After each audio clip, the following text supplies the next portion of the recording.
قرآن مجید میں ہمیں اللہ تعالیٰ نے یہ بھی حکم دیا ہے کہ مجھے یاد کرو، اور یہ بھی حکم دیا ہے کہ مجھے فراموش نہ کرو۔ وَلَا تَكُونُوا كَالَّذِينَ نَسُوا اللَّهَ فَأَنسَاهُمْ أَنفُسَهُمْ أُولَٰئِكَ هُمُ الْفَاسِقُونَ۔ ان لوگوں کی طرح نہ ہو جانا جنہوں نے اللہ کو فراموش کر دیا، اللہ کو بھول گئے۔ جب کوئی خدا کو بھول گیا تو خدا پھر اس کو فراموش کر دیتا ہے، اور اس کی سزا کیا ہے کہ وہ خود فراموشی کا شکار ہو جاتا ہے، وہ اپنے آپ سے بھی آگاہ نہیں رہتا۔ تو ہمیں جو حکم دیا گیا وہ ہے اللہ کو یاد کرنے کا۔ تو یاد کرنے کا ایک مفہوم یہ ہے کہ اللہ جل شانہ کی اطاعت کی جائے، اس کی فرما برداری کی جائے، اس کے احکام پر عمل پیرا ہوا جائے، نہ یہ ہے کہ اس کے احکام کو فراموش کر دیا جائے۔ یقول اللہ تبارک و تعالی، اللہ جل شانہ خود ارشاد فرماتا ہے، یہ حدیث قدسی ہے، فیما یروی عن ربہ، جو حضور اپنے رب سے روایت کرتے ہیں۔ اللہ جل شانہ کیا ارشاد فرماتا ہے، سنیے، انا اندا ظن عبدی بی، میرا بندہ میرے بارے جو گمان کرتا ہے میں ایسے ہی معاملہ کرتا ہوں، یعنی بندے کو میرے سے جو گمان ہے تو میں اس کے مطابق معاملت فرماتا ہوں۔ وَأَنَا مَعَهُ إِذَا ذَكَرَنِي، اور جب وہ مجھے یاد کرتا ہے میں اس کے ساتھ ہی ہوتا ہوں۔ جب میرا بندہ مجھے یاد کرتا ہے تو میں اس کے ساتھ ہوتا ہوں۔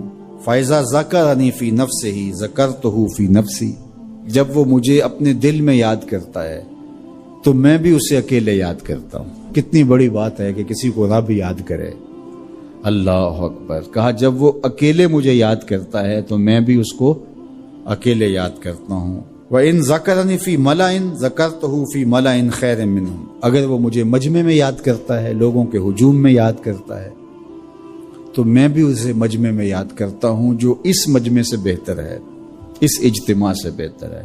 یہاں نیک بد گناہ گار سارے طرح کے لوگ ہیں، لیکن میں فرشتوں کے اجتماع میں یاد کرتا ہوں۔ اللہ اکبر، کیا منظر ہوتا ہوگا کہ جب اللہ فرشتوں میں کسی بندے کو یاد فرما رہا ہو، اللہ اکبر۔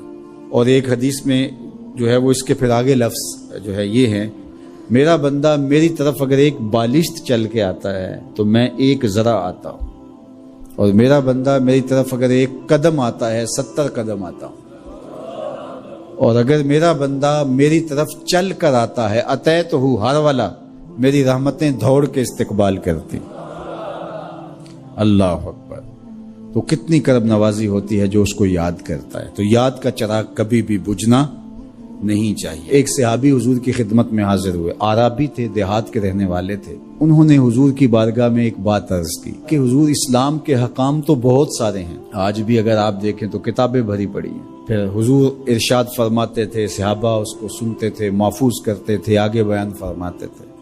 ان کا بہت سارے احکام ہیں اسلام کے، میں ایک دیہاتی شخص ہوں، مجھے کوئی ایک بات ارشاد کر دیجئے جو میرے لیے کافی ہو۔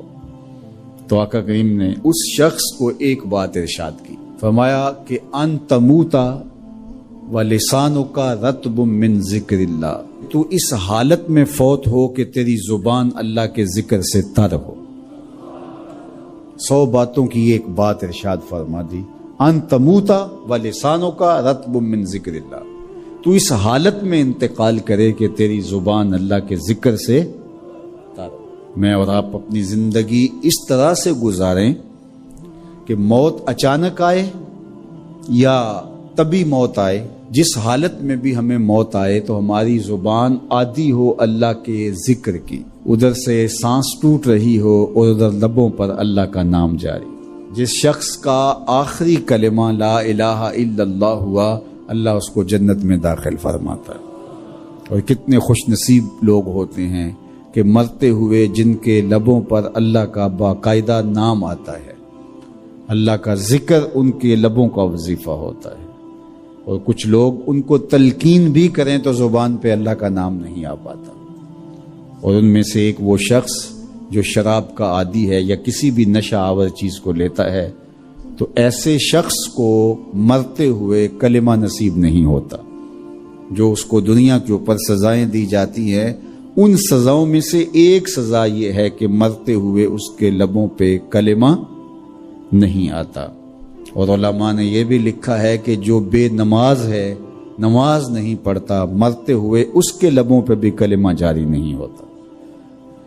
اللہ اکبر۔ تو ایک جامع بات ارشاد کر دی کہ ان تموتا و لسانوں کا رطب من ذکر اللہ، تو اس حالت میں فوت ہو کہ تیری زبان اللہ کے ذکر سے تر ہو۔